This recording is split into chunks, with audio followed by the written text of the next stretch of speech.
1 week after Chase Elliott was suspended, NASCAR says Austin Cindric won't be penalized after he appeared to hook Austin Dillon into the wall at Gateway.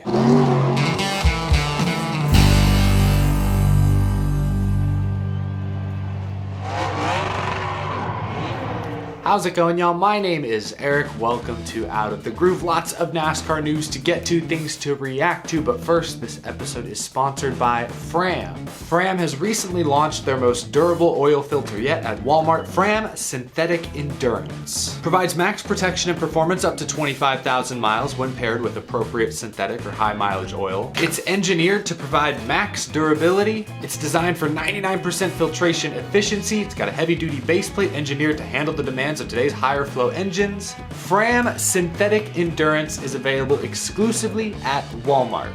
Thank you to Fram for sponsoring this episode of Out of the Groove. Before we get to the latest rivalries and controversies, Legacy Motor Club yesterday posted an update on the pit crew member that was injured during Sunday's Gateway race. Update: Thomas Hatcher, front tire changer on the number 43 team who was injured on pit road in yesterday's Cup Series race, was treated and released from St. Louis University Hospital last night. We are relieved that he is resting and recovering at home in North Carolina. That update was posted yesterday, Monday morning.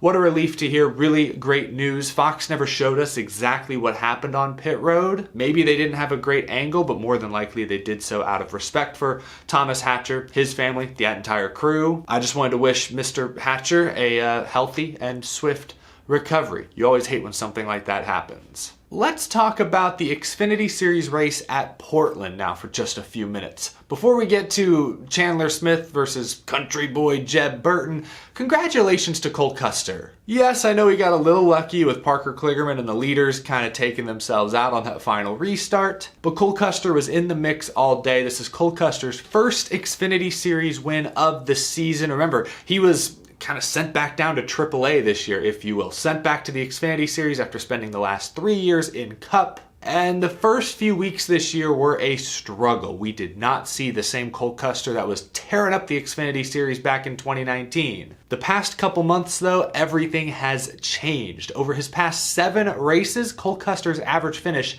is 3.7. He's been running up front, he's been very consistent, and when that happens, eventually you'll break through and get a win. He did so at Portland this weekend. We say a lot of negative things about Stewart-Haas Racing, and even Cole Custer. Again, he basically got demoted during the offseason. It's been a rough stretch for both the driver and that team. We've discussed it at great lengths on this show. I wanted to be fair to Cole Custer because I like Cole Custer. I want him to do well. There's clearly talent there. I wanted to mention how good he's been running lately and give him some props for breaking through to get that win at Portland. Great race. Once again, this year we got to race the whole thing in dry, traditional conditions. And Portland, the Xfinity drivers and cars once again put on a great show. But congratulations to Cole Custer. Both he and Stewart-Haas Racing needed something good to happen. Yes, it's Xfinity, it's not Cup, but still. Unfortunately for Cole, it was Chandler Smith and Jeb Burton stealing the spotlight after the checkered flag flew. Fox caught this angle of Jeb Burton and some Chandler Smith crew members getting into it after the race. Chris Rice from Colleague Racing in Jeb Burton's face, which is interesting because just a couple years ago, Jeb Burton actually drove for Colleague Racing. Remember, he won that rain-shortened race at Talladega? But here they are in each other's face. What led up to this altercation? Well, on track, Chandler Smith and Jeb Burton did get together late in this race, with Chandler Smith just spinning the 27 car around. Not sure he meant to spin him on purpose, but it was pretty clear to me he meant to make contact with Jeb Burton, and it cost Jeb Burton a good finish. Don't blame Jeb for being mad whatsoever. Now, Jeb and Chandler Smith actually got into a physical altercation on pit road as well before Chris Rice and all these other crew members came in and kind of broke them up and took over. I'll show you those clips in a moment, but punches were thrown. Jeb Burton then took to Twitter after the race to, I don't know what you'd call this, puff his chest out, I guess. Among other things, he tweeted, "Don't mess with the country boy, you will get the fist." One fan pointed out that Chandler Smith didn't appear to have any injuries, and Jeb Burton said, "Needed infield care center after out of shape or head rocked." Burton tweeted at another fan that, "Oh yeah, Chandler Smith, he felt my fist. I hit him hard. I clocked him good." I'm paraphrasing a little bit, but yeah, I don't know what else you call this. I'm not a big fan of drivers taking to social media and using their words to tell us how tough they are. Let your actions speak for themselves. Otherwise, you risk looking like a damn fool, which unfortunately Jeb Burton does in this case, because during Sunday's Cup Series race, Chandler Smith tweeted his own rebuttal, and let's just say this is an all-time classic NASCAR clapback on social media. So he's going to get a broken nose after this race. Are you sure about that? I appreciate a good use of the John Cena meme. Good job. And the Benny Hill music is a nice touch.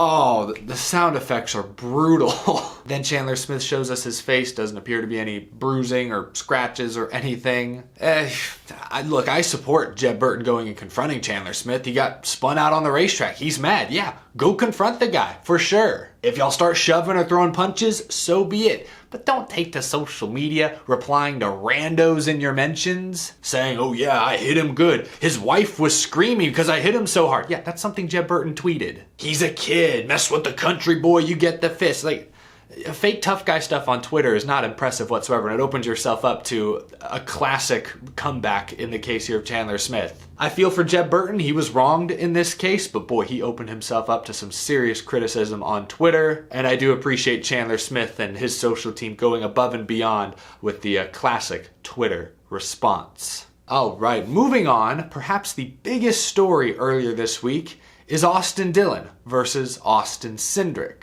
I didn't spend too much time on this incident during my Sunday night post-race recap, but during Sunday's race, Austin Dillon and Austin Cindric appeared to make contact that hooked Austin Dillon straight up into the outside wall and into Ricky Stenhouse Jr. Different angles showed Austin Dillon coming up a bit, but then Cindric inexplicably turning left at the very end, hooking Dillon into the wall. Now, recently, between last year Bubba Wallace getting a suspension for hooking Larson on purpose, last week, Chase Elliott, the most popular driver, suspended for hooking Denny Hamlin on purpose. Fans, drivers, the entire industry are taking these kinds of incidents very, very seriously. Once he was checked and released from the infield care center Sunday afternoon, Austin Dillon immediately called for Austin Cindric to be suspended, saying, quote, I was intentionally wrecked by him, hooked right, just like Chase and Denny and Bubba's deal. He better be suspended next week. Austin Dillon looked a little shaken up, was clearly very angry when giving that response.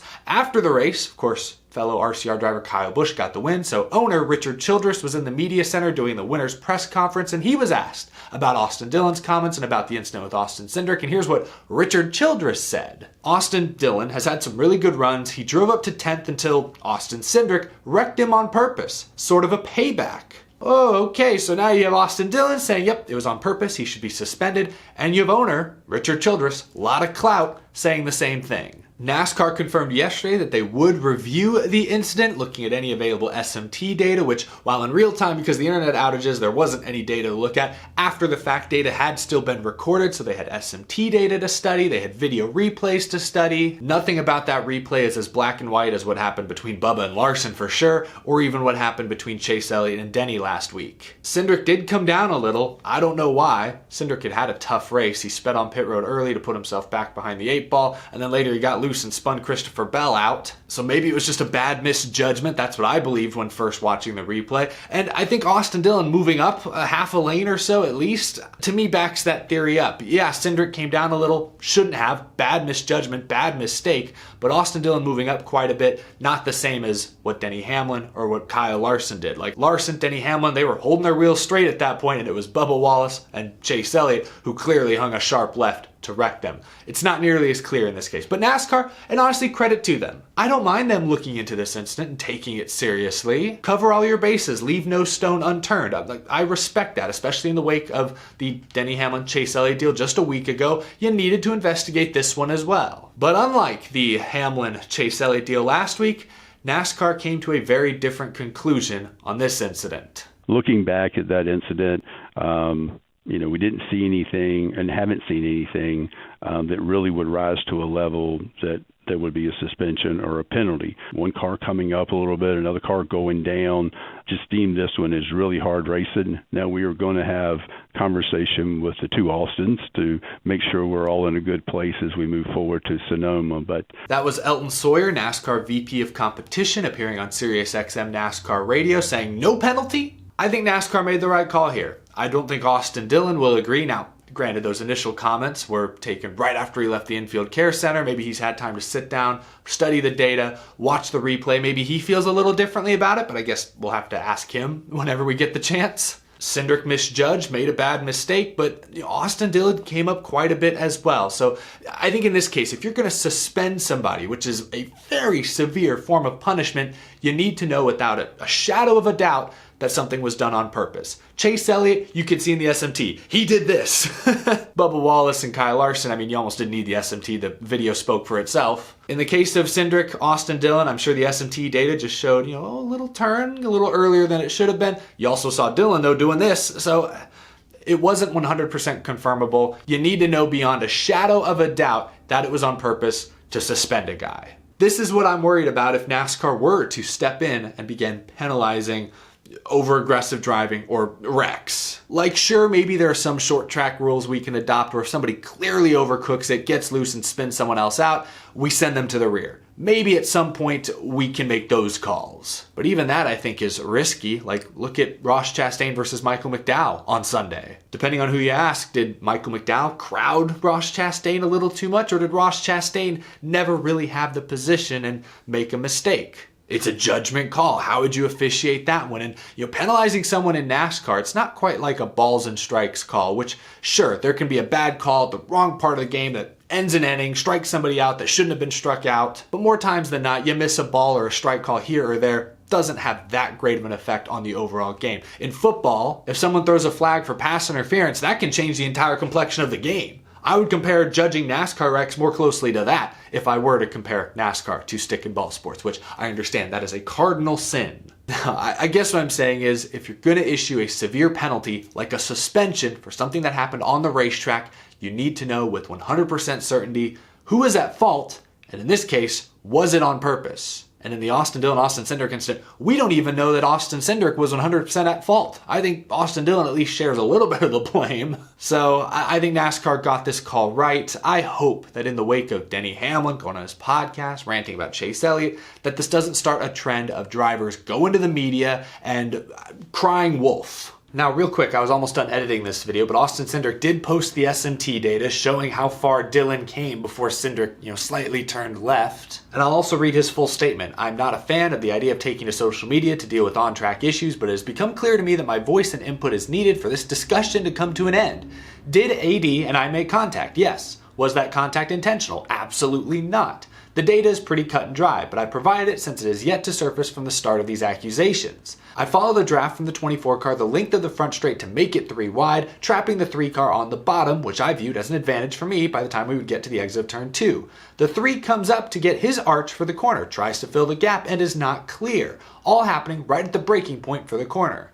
I actually start to roll out of the throttle as I realize the 3 cars trying to fill the gap. My steering angle does not shift to the left until we make contact. Not exactly the type of behavior you'd expect from someone trying to catch and hook another car. Safety is a very important topic and one that is taken very seriously in our industry. Reviewing the data, at no point do I see any neglect towards the safety of others on the racetrack from any drivers involved in this incident, myself included.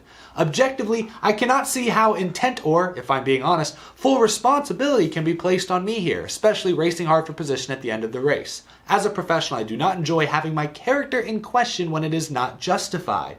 We are expected to race hard and I will not apologize for doing so, but I will be the first person to raise my hand and listen when I've done something wrong. I've reached out to Austin so the two of us can discuss our differences as professionals. Once I hear back from him, that can happen. So wow, a huge, lengthy, very enlightening statement there from Austin Cindric. You can see kind of where he stands on this, but yeah, we'll kind of just end things there. Anyway, leave your thoughts down in the comment section below. Do you think NASCAR got this call right, not penalizing Austin Cindric? Do you think they should have done something? Do you see it a little differently? Let me know down in the comment section below. Thank you so much for watching though. If you enjoyed this video, please leave a like. If you're new to the channel, you love NASCAR, hit that subscribe button to stay in the loop. And thank you to my Patreon supporters for your very generous support. I will see you again later this week. Have a wonderful rest of your Tuesday, folks. Take it easy.